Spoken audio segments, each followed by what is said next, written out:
नमस्कार दोस्तों, स्वागत है आपका साइट फॉर वर्ल्ड के ऑफिशियल लर्निंग प्लेटफॉर्म पर, जहां स्टूडेंट्स और जॉब सीकर्स के लिए करियर, टेक्नोलॉजी और प्लेसमेंट से जुड़ी इंडस्ट्री ओरिएंटेड और प्रैक्टिकल नॉलेज दी जाती है। अगर आप अपनी स्किल्स को नेक्स्ट लेवल तक ले जाना चाहते हैं तो आप बिल्कुल सही जगह पर आए हो। चलिए शुरू करते हैं आज का इम्पोर्टेंट सेशन। नमस्ते। आज का हमारा टॉपिक है न्यूरल नेटवर्क्स। आप इसे एआई का इंजन भी कह सकते हैं, क्योंकि आजकल की लगभग सारी आर्टिफिशियल इंटेलिजेंस इसी पर चलती है। तो आप रेडी हैं? चलिए समझते हैं कि यह काम कैसे करता है। तो सबसे पहला सवाल, एक कंप्यूटर, एक बिल्ली और एक कुत्ते के बीच का फर्क कैसे समझता है? और वो भी तब जब उसे कोई खास रूल्स नहीं बताए गए हैं। सोचने वाली बात है ना? आइए इसी को समझते हैं। इसका जवाब हमें दुनिया के सबसे शक्तिशाली कंप्यूटर से मिलता है, जो है हमारा अपना दिमाग। जी हाँ, आर्टिफिशियल न्यूरल नेटवर्क्स या ANNs हमारे दिमाग की बनावट से ही इंस्पायर्ड हैं। तो हमारे पहले सेक्शन में हम इसी इंस्पिरेशन को समझेंगे कि कैसे एआई का दिमाग यानी न्यूरल नेटवर्क हमारे असली दिमाग से आइडियाज लेता है। अच्छा, अब स्क्रीन पर देखिए कि ये दोनों अलग कैसे हैं। हमारा दिमाग बहुत ही कॉम्प्लेक्स है, सोच समझ सकता है, लेकिन उसकी स्पीड थोड़ी कम है। दूसरी तरफ एक आर्टिफिशियल नेटवर्क आसान मैथमेटिकल नोड से बना है, जो प्रोसेसिंग में बहुत तेज होता है और पैटर्न पहचानने में तो माहिर है। तो ये हमारे दिमाग की कॉपी नहीं, बल्कि उससे इंस्पायर्ड एक जबरदस्त टूल है। चलिए अब थोड़ा जूम इन करते हैं और नेटवर्क के सबसे छोटे हिस्से को देखते हैं, यानी एक डिजिटल न्यूरॉन के अंदर। देखते हैं कि आखिर ये काम कैसे करता है। देखिए, किसी भी नेटवर्क में 3 तरह के लेयर्स होती हैं। पहली, इनपुट लेयर, जहां से सारा डेटा अंदर आता है, जैसे किसी फोटो के पिक्सल। फिर आती है हिडन लेयर्स, जहां पर असली प्रोसेसिंग और जादू होता है। और आखिर में आउटपुट लेयर, जो हमें फाइनल रिजल्ट देती है, जैसे ये बिल्ली है या ये कुत्ता है। एक अकेला न्यूरॉन, जिसे हम नोड भी कहते हैं, बस 4 सिंपल काम करता है। पहला, वो इनपुट्स लेता है। दूसरा, वो हर इनपुट को एक वेट या इंपॉर्टेंस देता है।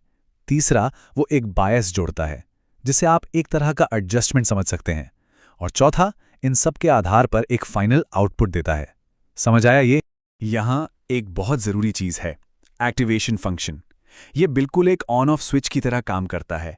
यही तय करता है कि न्यूरॉन का आउटपुट अगली लेयर तक जाएगा भी या नहीं। और इसी की वजह से नेटवर्क मुश्किल से मुश्किल पैटर्न सीख पाता है। तो अब आते हैं सबसे मज़ेदार हिस्से पर। आखिर एक नेटवर्क सीखता कैसे है? यही तो एआई का सीक्रेट सॉस है। रेडियो सीखने का पहला स्टेप है फॉरवर्ड प्रोपेगेशन। इसमें डेटा नेटवर्क के एक सिरे से दूसरे सिरे तक जाता है और नेटवर्क एक अंदाजा लगाता है, जैसे मुझे लगता है ये बिल्ली है। और फिर आता है स्टेप 2, बैक प्रोपेगेशन। यहां नेटवर्क अपनी गलतियों से सीखता है। वो देखता है कि उसका अंदाजा कितना गलत था और फिर खुद को ठीक करता है। बैक प्रोपेगेशन वो प्रोसेस है जहां नेटवर्क अपनी गलती यानी एरर को कैलकुलेट करता है और फिर उस एरर को पीछे की तरफ भेजता है। ऐसा करके वो हर कनेक्शन के वेट को थोड़ा थोड़ा बदलता है, ताकि अगली बार उसका अंदाजा और बेहतर हो। ये बिल्कुल वैसा ही है जैसे कोई पेरेंट बच्चे को उसकी गलती सुधारना सिखाते हैं। तो इतनी बात समझ आ गई? बढ़िया। चलिए अब थोड़ा जूम आउट करके देखते हैं कि ये सब एक एआई मॉडल बनाने की पूरी प्रक्रिया में कहाँ फिट होता है। स्क्रीन पर ये फ्लो चार्ट पूरी कहानी बता रहा है। सब कुछ शुरू होता है डेटा कलेक्शन से। फिर प्री प्रोसेसिंग में हम डेटा को साफ सुथरा करते हैं। इसके बाद होती है मॉडल ट्रेनिंग, जहां फॉरवर्ड और बैक प्रोपेगेशन बार बार चलता है। और आखिर में इवैल्यूएशन में हम मॉडल को टेस्ट करते हैं।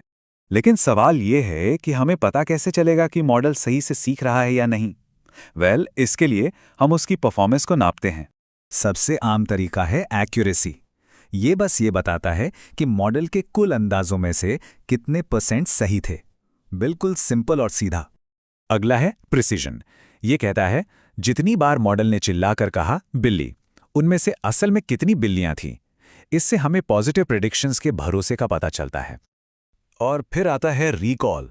ये पूछता है डेटा सेट में जितनी भी असली बिल्लियां थीं, उनमें से मॉडल ने कितनों को सही सही पहचाना। ये बताता है कि मॉडल कितनी बिल्लियों को ढूंढ पाया। आखिर में है F1 स्कोर। आप इसे प्रिसिजन और रिकॉल का बेस्ट फ्रेंड समझ सकते हैं। ये दोनों को बैलेंस करके एक सिंगल स्कोर देता है, जिससे हमें मॉडल की ओवरऑल परफॉर्मेंस का एक बढ़िया आइडिया मिल जाता है। चलिए अब आखिर में एक नज़र डालते हैं कि एआई लर्निंग का भविष्य क्या है और आगे हमारे सामने क्या चुनौतियां हैं। भविष्य की रिसर्च कुछ बहुत ज़रूरी सवालों पर फोकस कर रही है। पहला, एक्सप्लेनेबल एआई, ताकि हम ये समझ सकें कि मॉडल कोई फैसला क्यों ले रहा है। दूसरा है फेयरनेस, ताकि मॉडल किसी के साथ भेदभाव ना करे। तीसरा है रोबस्टनेस, जिससे मॉडल को आसानी से बेवकूफ़ न बनाया जा सके। और चौथा है अनसुपरवाइज्ड लर्निंग, ताकि हमें मॉडल्स को सिखाने के लिए हमेशा बहुत ज़्यादा लेबल डेटा की ज़रूरत न पड़े। तो मैं आपको एक सवाल के साथ छोड़ कर जाता हूं।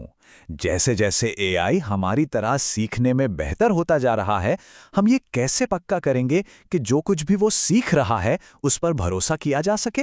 तो हमारे चैनल को सब्सक्राइब कीजिए और वीडियो को अपने दोस्तों के साथ शेयर जरूर कीजिए। कमेंट सेक्शन में अपना डाउट या नेक्स्ट टॉपिक लिखना मत भूलिएगा।